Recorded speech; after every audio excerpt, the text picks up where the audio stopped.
Hello, this is going to be my first attempt of this series of Jared attempts to make a sourdough bread that actually is good.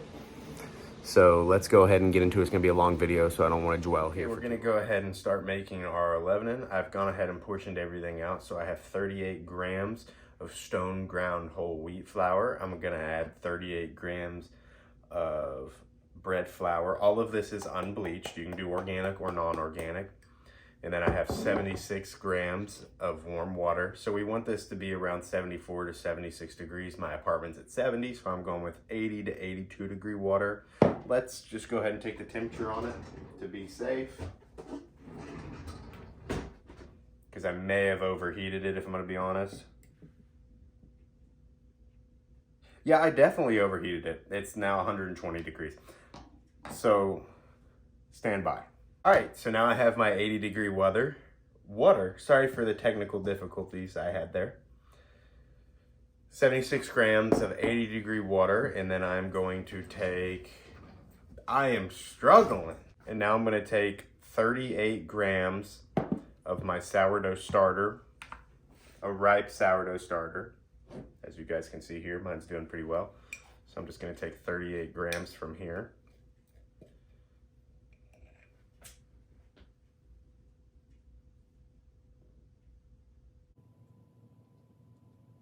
Yeah, this is painfully slow.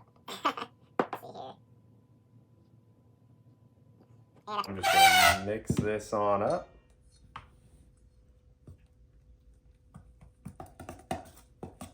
And we're gonna let this sit for 5 to 6 hours, right? And then we'll come back with an hour before this is ready. And we're gonna let this sit at room temperature. We're gonna let this sit 5 to 6 hours, and an hour before this is ready, we're gonna go ahead and make our autolays, whatever you wanna call it, which is just gonna help our gluten structure. But just like that, I'm gonna take this, and we're gonna let that sit at room temperature.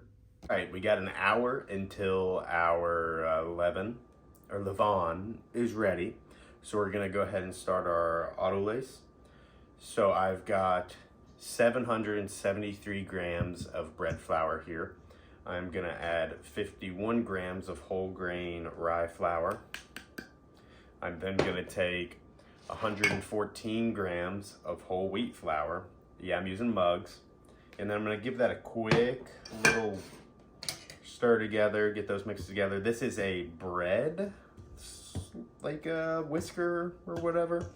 It just helps you so you don't get your hands dirty. You don't have to have this. My kit that I got for like my baskets, my banette baskets and whatnot, this came with it. So I'm just gonna give that a quick mix, and then I'm going to take 603 grams of warm water. This is right around 80 degrees Celsius, or Fahrenheit, not Celsius, 80 degrees Fahrenheit. And I'm just gonna mix this all together until we get into a good shaggy consistency. It's not gonna look great. It's just gonna be a little shaggy dough.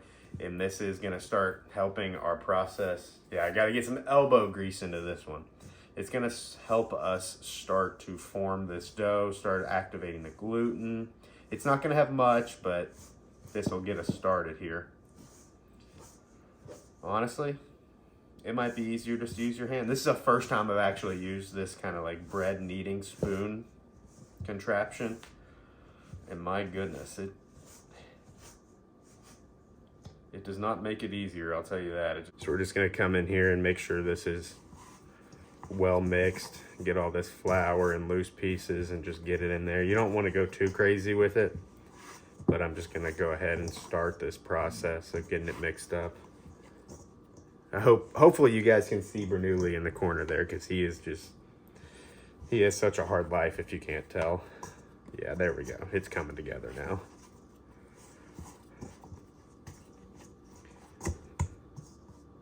Get that all mixed up. And now I'm just gonna let this sit for another hour and we'll come back to it. All right, so our dough's been sitting for an hour, and I went ahead and took the temperature here, and it's at a perfect temperature. It's right around 78 degrees. You want to make sure it's warm because that'll allow for more yeast production. I'm going to start by taking 18 grams of fine sea salt. And I'm just going to sprinkle that right on top. I then am going to take our levain, and I'm just going to scrape that right out and on top of our dough.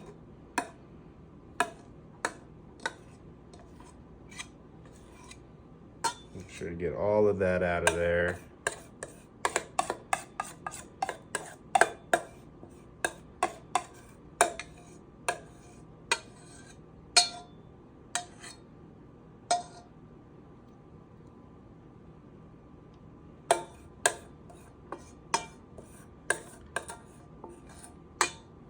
All right, and once we got that there, 50 grams of warm water. This is right around 80 degrees. And I'm just gonna pour it on top, and that's gonna help us kind of work this all together. I'm kind of gonna come in here now and just kind of fold it all together and make it one homogeneous dough. It'll be a little tricky at first because it's gonna be more moist since we just added all that water. I just like to do this method where I just fold it over itself. Kind of like a stretch and fold, but not quite. And we're just gonna work this dough together.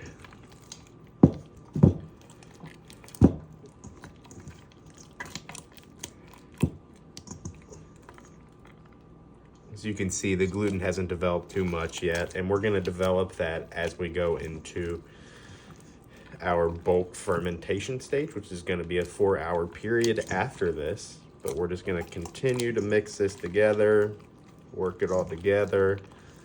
You wanna make sure it's all mixed up. All right, and now that we have this well mixed together, we're gonna let it sit for 30 minutes. Okay, it's now been 30 minutes. So I'm gonna take some warm water that I have here. I'm just gonna wet my hands, and we're gonna start doing our stretch and folds. So we're just gonna come in here, lift it on up here, stretch that. Well, the video was interrupted by an alarm, so hopefully I got that, but we're gonna just start our stretch and folds. I did that one side. We're gonna turn it 180 degrees and lift it on up here. We're gonna be a little vigorous with it and fold it over on itself. And as you can see, it's already starting to come together. This is perfect. Come here, stretch it on out. My bowl wants to rotate. Perfect, perfect. So I've screwed up. This is my second attempt at making a sourdough, and I think I'm gonna say that in the intro. I really wanna do this right. This is such a rewarding bread to be able to make all from like scratch. And fold it, all right? And now we're gonna let this sit for another 30 minutes and we'll do the same thing. It has now been another 30 minutes, so we're gonna do another set of stretch and fold. So I'm just gonna wet my fingers, take the dough here. We're gonna, yep. This is art. This is art right here. 180. And each time you do this, you should see the dough come together a little bit more. Because you're stretching it, folding it over. I love this. I'm so hopeful. I'm so hopeful that I do this right. And the good thing is for you all watching at home, if I do it right, you'll get to see my reaction. And if I do it wrong, you'll also get to see my reaction and see my disappointment whenever I pull it out of the oven and then cut into it. Yep, stretch it out. Come on. All right, just like that. Got another 30 minutes and we'll do the same exact thing. And for the last time, we're gonna wet our fingers again. And we're just gonna do a last set of the stretch and folds. And the dough should be coming together at this point. Yeah, look at that. That's much better. Much better than where we started. That's what we want. We want to have this dough pretty much coming to life. And it's already starting to get some air in it, which I really like. Stretch that out. I need like a weighted bowl. There we go. Nice and stretched. Some more water. And now my sleeve's rolling up. Grab it. Stretch it out. Look at that. It's nice and smooth. Rotate again. And for the last time, take it. Attempt to stretch it out. Help develop that gluten. Fold it over. All right. Now we're just going to cover it. Let it sit for another 2.5 hours, and then we're going to take it out, divide it up, and get into our proofing stage. Now been the 4 hours for our bulk ferment, so we're going to go ahead and lightly flour a work surface. Now I went ahead and disinfected and cleaned this work surface. You're going to want to make sure you do that as well.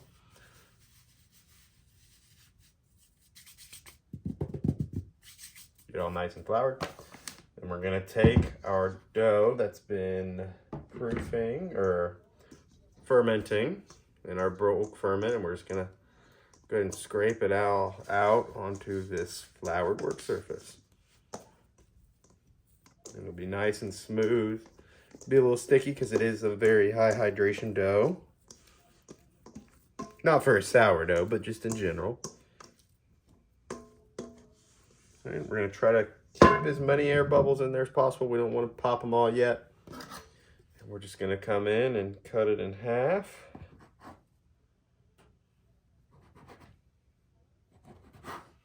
With our bench scraper. Of course, you're going to make one a lot larger than the other. And then we're just going to shape it up.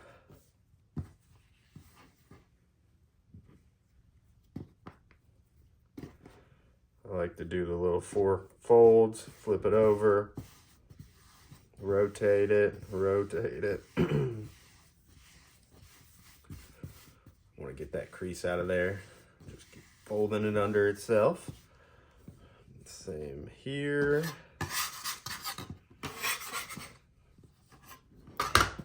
Fold it over itself. You don't want to have too much flour on here because then it won't stick. Flip it on over. Mold it into our rounds. Oh, I just popped an air bubble. That's a great sign.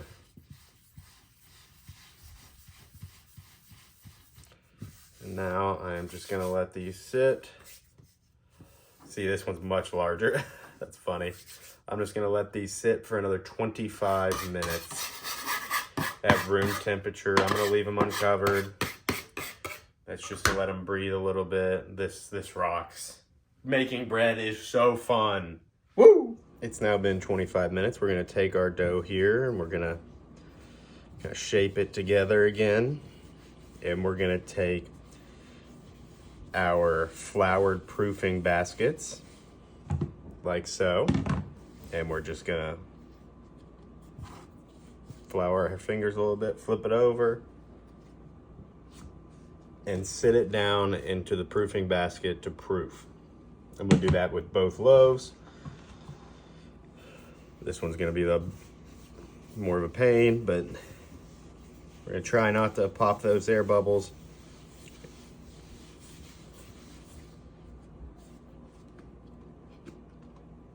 Sit those down into our proofing baskets. We're now going to cover these, and I'm just going to throw them both into a Ziploc bag like so. Or I'm going to struggle to do that, and then I'm going to throw them in the fridge overnight, and then we will take them out tomorrow, and we are ready to bake. All right, it has now been 16 hours. I won't lie, I've actually done 18 hours, but we're going to take it out of the fridge. I'm just going to check and make sure it's proofed correctly. I'm just going to push it down a little bit, and if it poofs back up slowly but surely and leaves just a slight dimple, that means it's ready. So we're gonna go ahead and kick over to our oven and get that preheated. And I'll show you guys what to do. We're now over at our oven. We're gonna go ahead and preheat this to 450 degrees for 1 hour. And we're gonna go and take our Bernoulli. I'm gonna need you to move for this. And we're gonna go ahead and put our cast iron pot in the oven. So I'm gonna put the lid on there and throw it in the middle of our oven. And we're gonna let that preheat with the oven for 1 hour. It has now been 55 minutes. We got 5 minutes left, so I'm gonna go ahead and take one of my loaves of bread out of the fridge and out of the bag, and I'm going to just flip it over onto my parchment paper, and then I'm just gonna come through here and I'm just gonna score it. All right, once it's scored, I'm gonna let this sit here for about 2-3 minutes, and then I'm gonna take out my time to take the lid off of this cast iron pan. I'm gonna put it under, because I'm gonna leave it in the oven so it stays hot. I'm gonna burn my hand off while I do this, so let me take this off. That's not what you wanna see. I'm gonna be honest. That's not what you want to see. No. Oh, Lord help me, please. Please be right. Bernoulli, I can't have another video flop. And I melted the...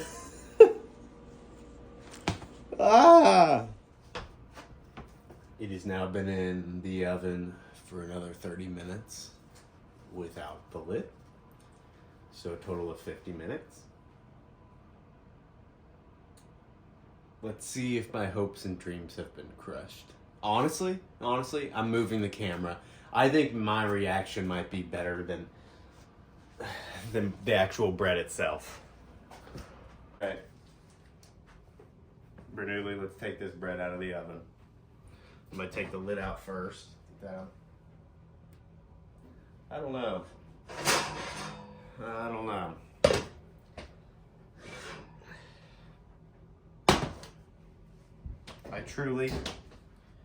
I don't think I did it right. Oh no. That's a problem. Okay. Alright. We're raw dogging this bread. Yeah, it didn't. No. It's flat.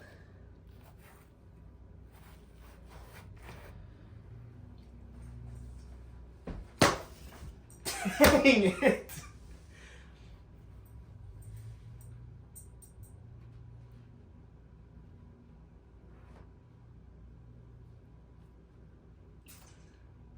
No.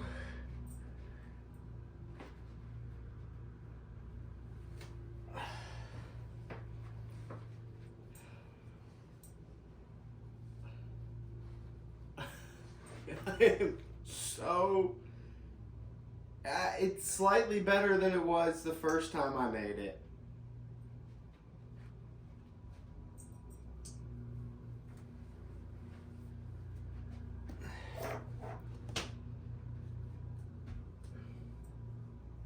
I'm gonna let the other loaf proof for a little longer.